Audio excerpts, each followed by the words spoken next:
Hello again, everybody. Welcome to another exciting episode of Daily December 2017, day 3. I think, I'm not 100% sure because, again, my brain is Swiss cheese right now. Withdrawal is fun, kids. Everyone should try it. I think in the day 1, I actually said 2018 because that is how Swiss cheese my brain is and my memory is. But it's 2017. It's day 3. This is coming out really, really late. It's like 11:30 here. But I had a bit of a rough day. I had my final for information systems management, IT management is what it was, and I have significant experience in that. I have about 5 years of retail management experience, successful retail management experience. Like I was really, really good at what I did. I have, depending on how you want to count it, I have between about 2 to 4 years of tech support experience because I was a private computer consultant for a number of years when I was in college the first time, just to make a little extra money. And I actually have about 3 years of experience managing an IT department in a store. Like we would fix computers, and I would work with the computer techs, and I would work with the customers. I'd do some of the computer repair myself. Like I had a lot of experience, so I took the pre-test for it, and I aced it. I did absolutely well, which generally means you're going to do fine on the test as well. So I was determined to not. I was determined to take the final without cracking the book at all, and I did. And I did pass it. Spoiler alert, I passed, but just barely. But just to be on the safe side, I went through the test and I went over all my practice test, my pre-test. I went over all the answers and I made sure I knew the correct answers and why they were the correct answers for everything I got wrong. I went and I looked up the definitions of all the different all the questions and everything. Like I'm really going to score really well on this test. And when I took the actual test, it had nothing to do with the pretest. There was a couple questions that were similar, but there was just so much random stuff that I would never think an information system and information systems. The reason it's called, instead of IT management, information systems management. The reason it's called that is information systems is so much more than just the tech support. Information systems is like your payroll program, your inventory programs, how you store your customer data, decision making programs, CSR programs, anything to do with technology that is all throughout the business. That's all in information systems management. And if you were an information systems manager, you'd have to deal with all of that. So it's a lot more than just have you tried turning it off and on again? But they just had random questions that didn't make sense. Like they had this one where they just gave you these random data sets, like not actual data, just types of data. And then they ask you what is the least obvious or like the most non-obvious answer, because it was worded really obtusely.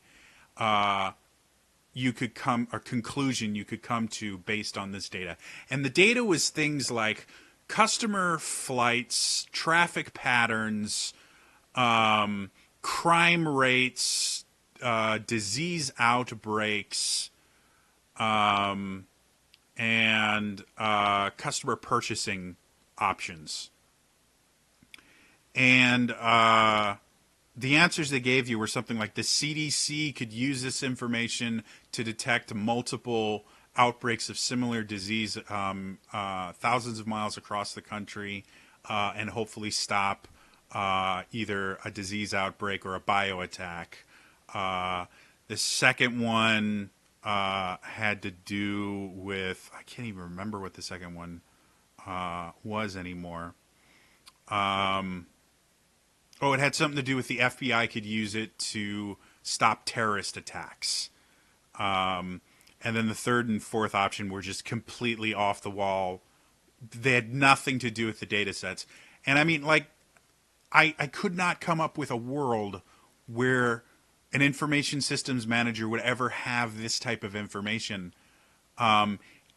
Even if I worked, like if I was the information systems management manager of this CDC, I would not have access to all this information. Some of this information requires a warrant to have. So I'm just sitting here going, what in the world? Where is this question coming from? It's not, I guarantee it wasn't in the text. I didn't look in the text, but I guarantee they did not talk about the Center for Disease Control in an IT management textbook. Did not happen. They talked about RAID storage and cloud computing. One of the questions on the pretest is, what is the new encryption, super safe encryption method for wireless encryption? And the answer was WPA2, which first of all came out in like 2003 or 4.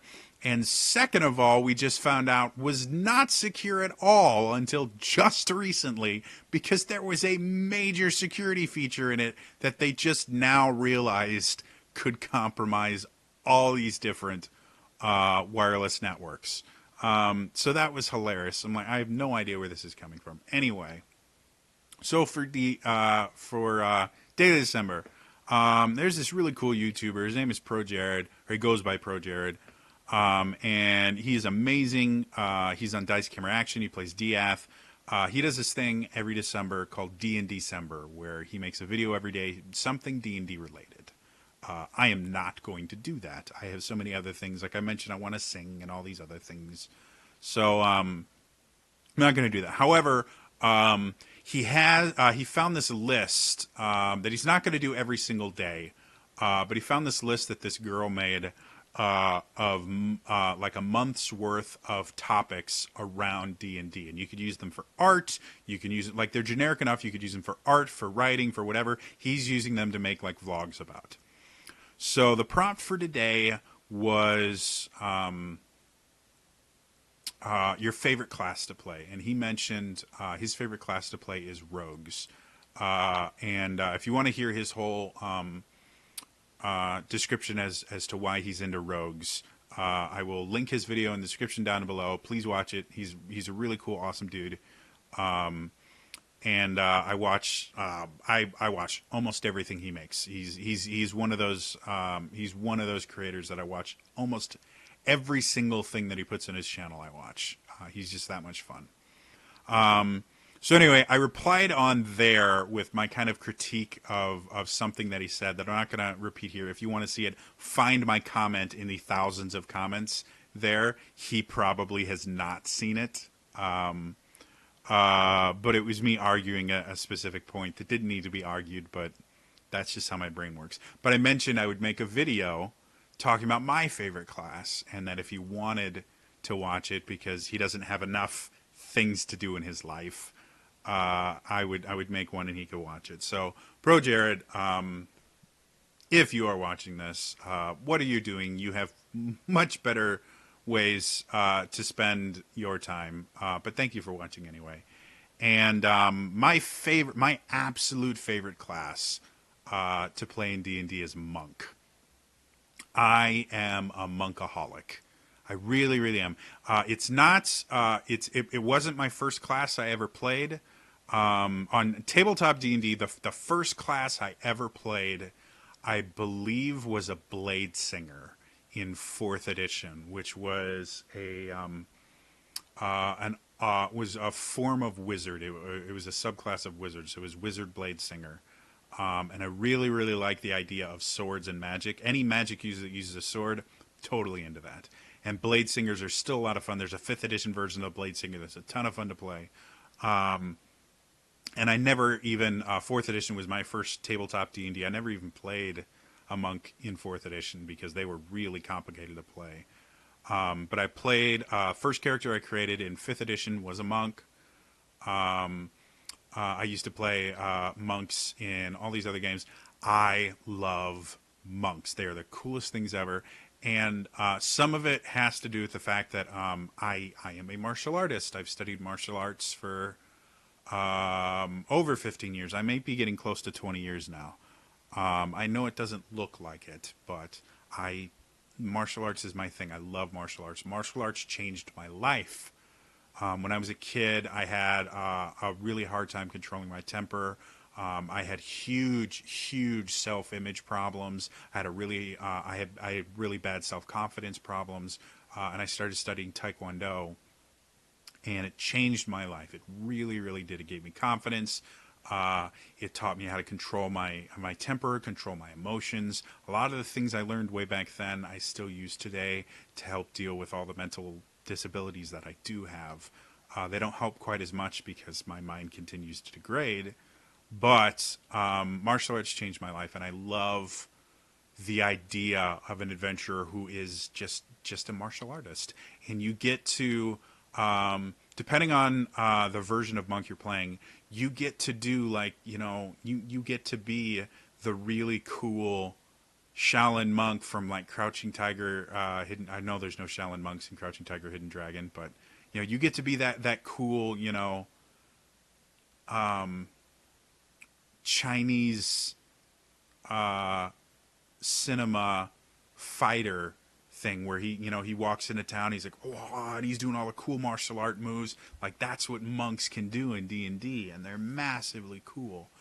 And depending on the edition that you're playing them in,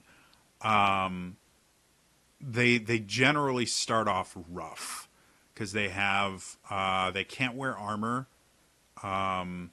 because it stops them from doing certain things, and they generally don't use weapons either. They generally will have monk weapons they can use, but their fists are generally the best thing that they can do, and they get attack bonuses and stuff like that.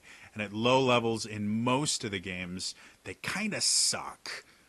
Third edition is, I think, the first time I played it. In Neverwinter Nights, I played a monk, and they suck when they're at low levels. But once they get to higher levels, they get super high ACs, wearing nothing. Like they can be completely naked, have a super high AC. They get, with flurry of blows and everything like that, they get to attack like 6 times. They do crazy damage. They can do all these really cool like quivering palm strikes and stunning strikes and all these really cool things that they can do. And they're this great utility character. And so I love playing with them because they give you, like, as one class, you have so many different ways you can play it. And then I also love the lore behind it. Again, monks are based on kind of like the wandering martial artist idea that really was kind of defined by, like, like the Three Kingdoms period, China, or stuff like that. Chinese epic style stuff, like Journey to the West, or Journey to the West, or Romance of the Three Kingdoms. That kind of literature and storytelling and stuff like that. That's where the idea of the monk comes from. This wandering guy who has such control over his body and has focused himself on turning his own body into a weapon, and it's just really cool. I love the lore behind monks. I love playing them, and they eventually get to do things like run on water and run on run on walls and stuff like that. And in 5th edition, you can get these really cool archetypes where like the one that I play is the Way of the Shadow, which lets me I get a little bit of magic. I can cast darkness and silence and minor illusion, and I can bamf. If I'm in dim light or darkness, I can teleport up to 60 feet as a bonus action. And then I get advantage on my next attack. So I can just bamf around for free. Like, it's just a bonus action. Doesn't cost key or anything like that. I get to bamf around like Nightcrawler. I get to attack at least twice a turn, because my attack action gets 2 by level 5. You can get up to 4 attacks if you Flurry of Blows and use your bonus action. You can use Stunning Strike by burning a key point, which will stun the target, which I have used to break so many boss battles, because while everyone else is sitting there tactically and going, okay, well, I'm going to take this guy out, and I'm going to take this guy out, and that, I bamf over to the biggest, toughest looking guy I can that is going to be the worst guy for the party to deal with. I punch them in the face and then stun lock them and then let the rest of the party destroy them because I don't do a ton of damage. Like monks don't do a ton of damage, but they're great utility. And every other monk style has other really cool things you can do, like the Way of the Open. I think it's Way of the Open Palm. You can like move people or trip them and stuff like that every time you use Flurry of Blows, and you eventually get Quivering Palm, which is basically you hit them, and then for a week, you don't even have to do it right then. For a week, you can just decide, now's a good time, and they have to roll a con save. If they fail it, they die instantly. Like, there is no, it's just, you're done. If they succeed, they take like 10d6 necrotic damage from it. So it's super, super cool. And then you have the Way of the Four Elements, which you basically become the Avatar from Avatar: The Last Airbender. You know, you get to control fire and water and air and earth, and it's super, super cool. And then there's been more stuff that's been released in the Sword Coast Adventures Guide. You had the Death Monks, which were creepy as hell, and then Sun Soul Monks, which were basically ranged monks because they could shoot bolts of light at bad guys, which was really, really cool. And then like do sunbursts and all that stuff. And then Xanathar's Guide added in a few more subclasses, including the Drunken Monk, which I've studied. I've studied as in historically. I have studied drunken boxing and drunken kung fu, and it's a fascinating martial art. It really, really is one of the coolest martial arts there is. And the entire idea behind it is, first of all, a master of drunken boxing or anything like that doesn't actually get drunk when they're fighting, because that would be remarkably stupid, because that impairs your coordination and stuff like that. But what it is they simulate the effect that some of the I don't want to say positive effects, but some of the effects of alcohol that it has on the body. One of the things it does is you become very relaxed. One of the things a lot of people don't realize, to get a little serious, in car crashes involving drunk drivers, the drunk driver generally survives because their muscles are so relaxed that they'll like wrap themselves around the steering wheel and be perfectly fine. Like, they'll come out of it with bumps and bruises because they're like jello. They just kind of flop forward and they flop back and they're fine. Everyone else in the car and anyone in the car that they hit has normal reactions and breaks bones and dies and things like that. But the drunk driver themselves generally has much less damage done to them, and unfortunately lives through the encounter and has to live with the fact that they just killed a bunch of people. So now that we've gone on that macabre note, in drunken boxing, you kind of take that where drunken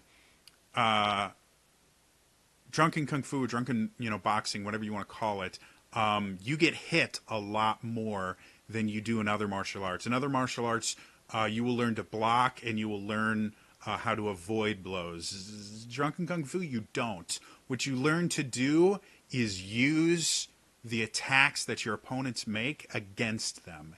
If you get punched in the shoulder, instead of, tensing your shoulder or trying to block it or redirect it or something like that, you let them hit you and you go with it. You relax the muscles in there. It's kind of like punching a coat, because it just goes with it, and you use that momentum to spin around and smack them in the back of the head.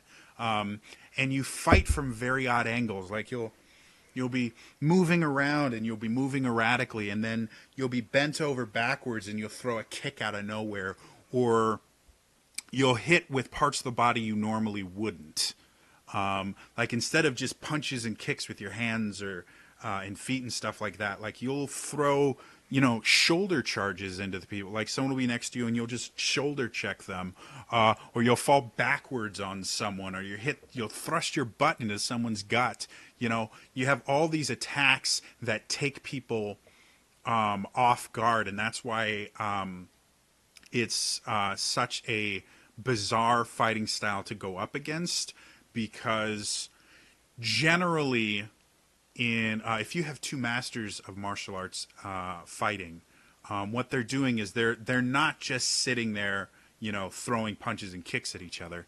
They're sitting there, they're reading their opponent, they're going through in their mind what they can do, they're watching their muscle movements, knowing what their opponent can do, and it's a very intellectual thing when you have two masters fighting themselves. When you throw in unpredictability, that messes with the equation. And the more unpredictable the opponent, the more difficult a time a master or a novice is going to have in fighting them. So, yeah, monks are super, super badass. If you're playing them in 5th edition, which is my preferred edition for monks, because there's so much variety now with them that you can play any kind of monk you want, and they are super, super fun and easier to play than they were in previous editions, and they're still pretty useful. One thing you do need to realize is you are not the damage dealer of your party, and you never will be. Theoretically, yes, you can get 4 attacks, and eventually your unarmed strikes are D10s. So doing 4d10 damage plus your dex modifier times 4 is a lot of damage. But by that point, like, fighters have 4 attacks as well, and they can add a whole bunch of other stuff onto their attacks. Or barbarians may only have 2 or 3 attacks at that point, but they have things like brutal, critical, and all these other things. So as far as like pure damage output, you're not going to compete with your friends. That's not your role in the party. It doesn't matter which version you are not the damage dealer. You are a support person. You should be jumping in and out of battle. You should be running around your opponents and confusing them. I treat my my shadow monk as a stun monkey. I run around. We literally we were playing this one adventure, and I piss off DMs. I really do with my monk. Give me a second. Sorry, it's really, really dry. I piss off DMs with my monk because I'll break encounters, because I'll stun lock the big bad guy, and then we'll take them out without anywhere near as big an issue. The best time this ever happened, we're playing an official Adventure League adventure, and what it is we were supposed to be finding our way into this library that's in a pocket dimension. In order to get into it, you enter the pocket dimension, and then you have to go through a series of rooms. And you have this guide that has the key to all the rooms, so you can just go one past the other and not have to worry about anything, and you can see where this is going. We get into one of the rooms, and bad things have been happening in every room we've gone into. And the guide keeps going, well, obviously, no one's been in here in 100 years. Apparently, the rooms are broken. But he goes, don't worry, this room is completely fine, which we didn't believe for a second. So we get in the room. The room is relatively small. It's like 40 foot by 40 foot. So it's not massive, and we're a party of, I think, 4 or 5. Not a huge party. And in the corner of the 4 rooms, in each, or in the 4 corners of the room, in each corner is a statue. 3 of them are beholder statues. The 4th one looks like an armored knight of some sort. As soon as we come into the room and I see 3 beholder statues, I'm a DM. We're also tier 3, so we're in the 10 to 16th level range. So this is high level content. We're relatively high level. It's theoretically possible they could throw a beholder or 2 at us without it being mechanically, without it being an unfair fight. beholders are nasty. They are super, super nasty, and they do really, really bad things that kill characters instantly. They have a disintegration beam. It's bad. So as soon as we get into the room, I'm like, this is so bad. And the DM, we were using maps and minis, and he had all the minis and everything for the beholders and the armored dude. And we're just sitting there going, this is going to end poorly. And even in character, I go up, and my character's a wood elf, so obviously he speaks with an English accent because the elves are all English. And so I go to him, I go, so what you're telling me is we're currently in a room with 4 very, very dangerous looking statues surrounding the room, and you have a key that's going to just open that door. Yes, that's exactly what's going to happen. And nothing is going to go wrong, despite the fact that every other room we've been through, everything has gone wrong. Well, no, I have the key for this room, so it'll work perfectly. I don't believe you. Well, what do you mean by that? Use your key. However, and I turn to the rest of the party, we need to be ready for very, very bad things to happen. And I get ready to fight, and I tell the DM, I'm like, and I get into a fighting stance. The DM's like, okay. Sure enough, turns the key. We hear thud. Door closes behind us. And he goes, well, that's not supposed to happen. I'm like, I fucking knew it. And sure enough, the statues come to life. Well, I had this thing called a weapon of warning. Which meant that I couldn't be surprised. Basically, it was a trident that would hum whenever bad shit was about to happen. So my weapon of warning made sure that I wasn't surprised when the statues I knew were going to come to life came to life, and it also gives me advantage on initiative rolls, which are dexterity based, and I'm a monk. I'm already real high dexterity, so I roll like a 27, or a 24, something like that. Really, really high dex roll. Or initiative roll, faster than everyone else. It's like, okay, you're up first. What do you want to do? Well, monks can move like crazy. I think I had a speed of like 55 feet at this point. I'm like, well, bad things are about to happen to us. I know this. So I'm going to run over here. And I ran to the first guy, or the first beholder that had just started moving. And I punched him. And I said, I need him to make a con save. And I burned a key point. And that's how stunning strikes works. You burn a key point, you hit, then you can choose to make it a stunning strike. You don't have to choose beforehand. And when you hit, you make it a stunning strike, you burn a key point, and they have to make a con save against your spell save DC, which is wisdom based for monks. And mine was like 19 or something at this point because I put a lot into wisdom. So the first beholder fails. I go, cool. And then I run away from it, and I go to the second one, and I punch it in the face.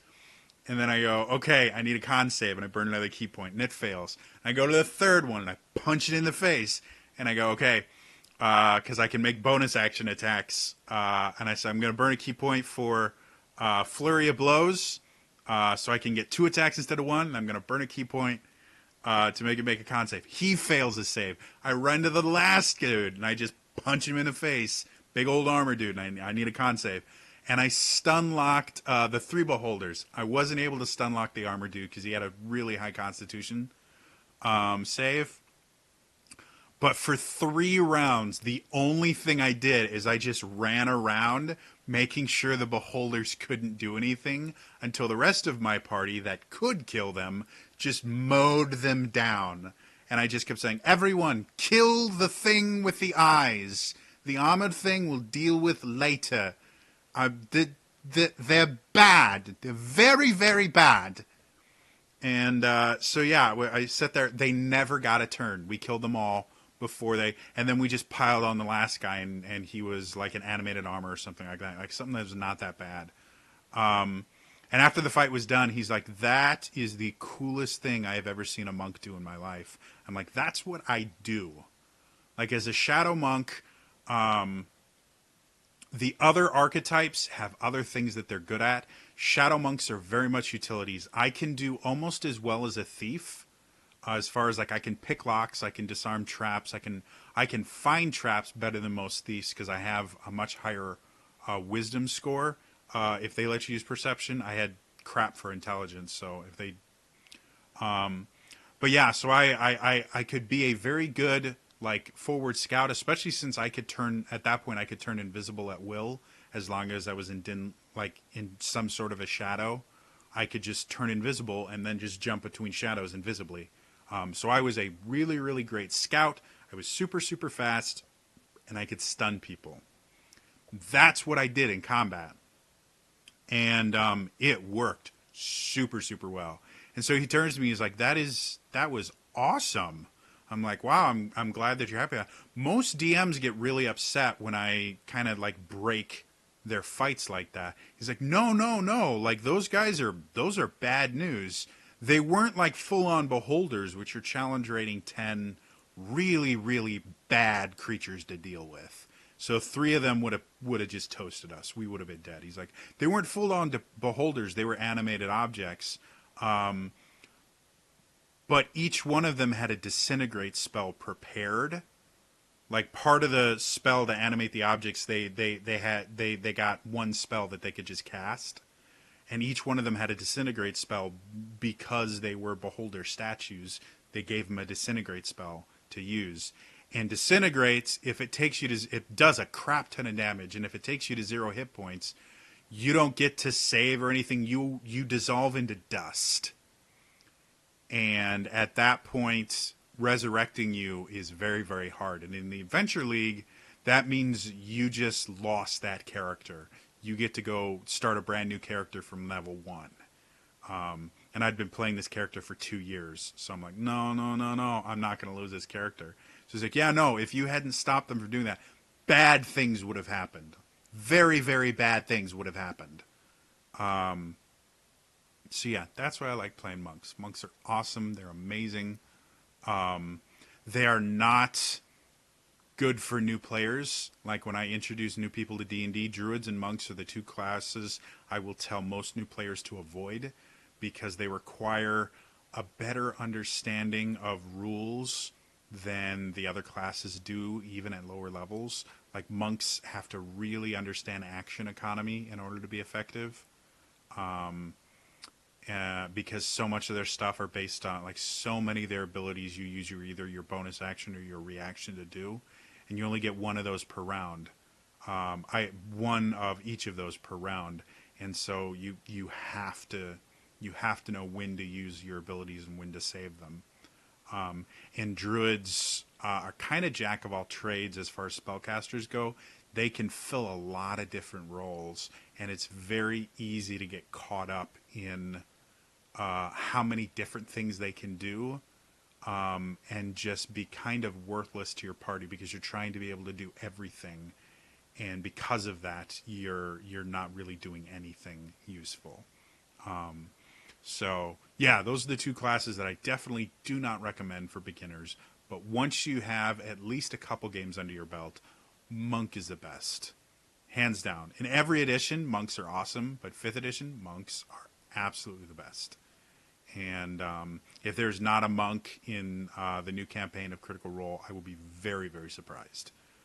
Because I think they realize now how awesome monks are after Grun, I think his name was, Earthbreaker Grun, kicked the crap out of Grog. Monks are seriously awesome. Favorite class ever. Yeah, so that's day 3. That's all for me today. I will see you guys tomorrow. All right. Bye-bye.